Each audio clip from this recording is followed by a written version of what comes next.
Hello guys, hello everyone, welcome back on my YouTube channel. This is Nems Carbonera once again, and for today's video, gusto ko lang i-share sa inyo yung aking katanghan sa buhay, okay?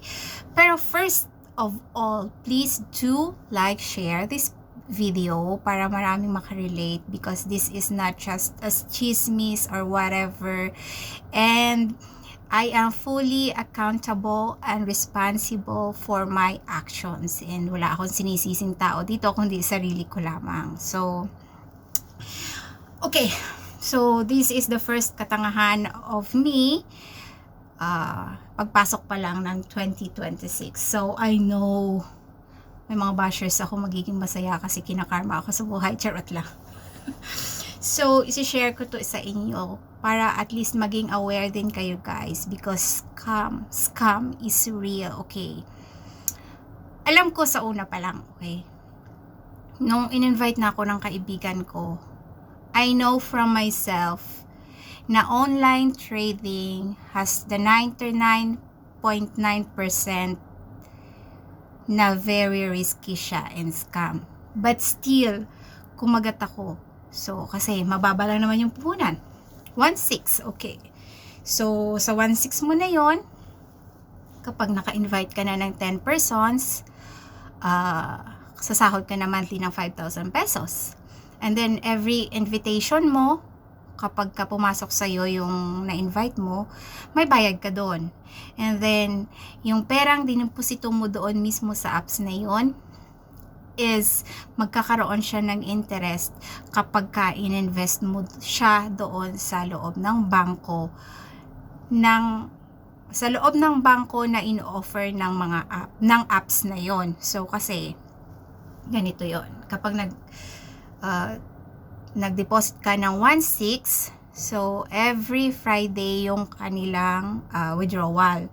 So yung withdrawal namin is nagsa-start siya sa 250 pesos.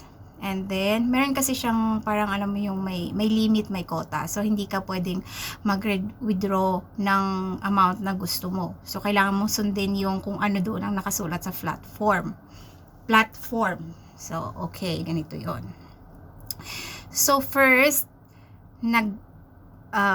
deposit ako ng 1.6. So, sa 1.6 na yon is nakapag-tasking na ako, kumikita na ako, and then, ina-invest ko na yung pera ko sa mga bangko, and then, nagkakaroon siya ng interest. Of course, easy money. Sino ba naman ang hindi o ayaw sa easy money, diba? Kasi marami tayong bayarin, guys. Hindi kailangan tumunga nga lang sa tabi-tabi. So, ayun, hanggang sa this December, may pumasok na bangko doon sa apps na yon. And then, of course guys, sino ba naman ang hindi maiinganyo na 20% yung kanilang interest within just 10 days.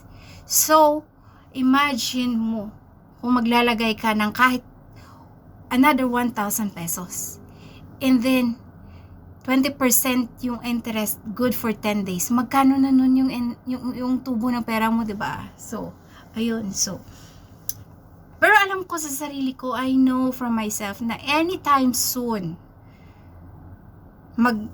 magkukulaps yung kanilang apps. Magkukulaps yung system nila. Kasi gano'n naman talaga eh. Gano'n naman talaga yung mga scammer, di ba? Pero, kumakapit pa rin ako doon sa thinking na, ay, yung mga kasamahan ko nga, naka 6 months na, naka 1 year na. Marami na silang nakuha. Siguro ako naman yung pinakamalas kapag ka nagkataon na before kami mag-withdrawal or before mag-payout this Friday, magku-close yung account. So, until such time. O, diba? Yung ininvest ko na 4,500 pesos, pinasok ko talaga, sariling pera ko yun. Hindi lang dahil sa nagkaroon ng interest yung pera ko. Tapos pinasok ko talaga yung 4,800 pesos. Pikit mata ko yung pinasok. Kahit ang dami-dami ko pang bayarin guys. Ang dami-dami ko pang responsibilidad this January. Sa isip ko pera lang naman yun, makikita yun eh.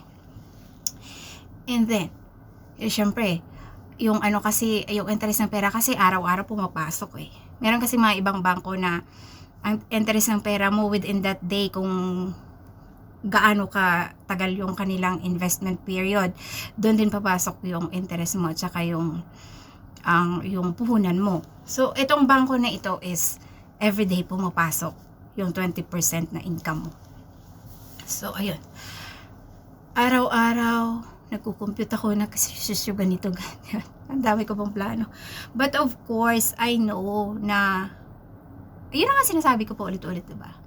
So, na alam ko anytime soon, pwede akong ma-scam. Pero kung makapit pa rin ako sa tiwala na yun, na Lord, sana ibigay mo lang sa akin to kahit, at kahit hanggang katapusan lang ng January, makuha ko lang yung lahat ng interest ng pera na nilagay ko doon, okay na ako doon.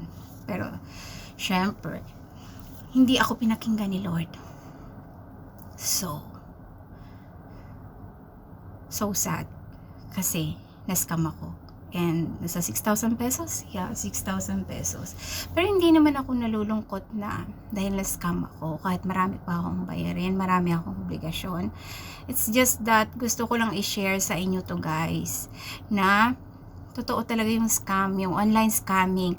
Kahit ano pa yan, kahit gaano pa yan ka-tempting na mga ino-offer sa inyo involving money, easy money, don't grab the opportunity. Kasi 100% masascam kayo. And ito yung ilalagay ko dito yung aming apps na na-scam ako worth 6,000 pesos. Ito siya. Ito yung OHO. So, kahit i-search nyo sa online guys, before pa lang na hindi ako nakapag-deposit ng 4,800 pesos, sinearch ko na talaga to siya. Sinearch ko siya online, and ito yung lumabas. So, online scamming talaga siya. Na kailangan humihingi sila ng deposito ng pera, tapos may inganyo ka kasi may interest na may interest, lumalaki yung pera mo doon sa loob. And then, pag alam nila syempre kumota na yung mga scammer, so ayun, ika-close na lang nila bigla yung apps na yun. So, babay na sa iyong pera. Maswerte pa rin kami sa side na kahit papano yung mga kagrupo ko is merong mga naglagay ng malalaking pera. Pero masakit syempre sa side nila kasi ako hindi ko naman talaga sineryoso. Alam ko na kasi, so alam ko na kahit na malaki na yung interest ng pera ko, na mawawala yun kapag hindi ko siya na-withdraw. So parang niready ko na yung sarili ko nung pumasok pa lang ako sa apps na yun. And then syempre may mga iba kaming mga members. Syempre, diba, yun lang yung inaasahan mo guys. Nangutang ka para lang makapag-invest doon, tapos hindi mo pa nakukuha yung nabawi yung kapital mo, nawala na parang bula. Yung iba pang tuition ng mga anak nila, yung iba pang bayad ng mga utang nila, yung iba pang bayad ng mga bills nila. So imaginein mo yun. So isa lang talaga yung makukuha nating aral dito. Makukuha akong aral dito na walang easy money. Kailangan paghirapan mo yun. So, sinishare ko ito just to aware you guys na sana wag kayong matulad sa akin na na-scam. So, sabi nga ng mga anak ko, ng asawa ko, sa edad kong to, matalino naman ako. Bakit ako nagpa-scam? Siguro, syempre naman aminin na natin. We all want easy money nga. Pero hindi ako nalulungkot or whatever. Na kapag lesson learned lang talaga ako. Sabi ko nga sa mga anak ko, bakit pinoproblema nyo yun? Ako nga hindi ako problema.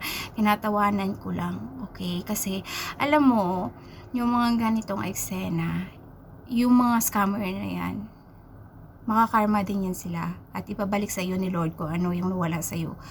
100 times fold. Okay, so bye-bye guys, just to be aware kayo ha. Thank you so much for watching, and please don't forget to like, share, and comment down below kung meron kayong mga ganitong na experience din. And bye-bye, see you on my next one.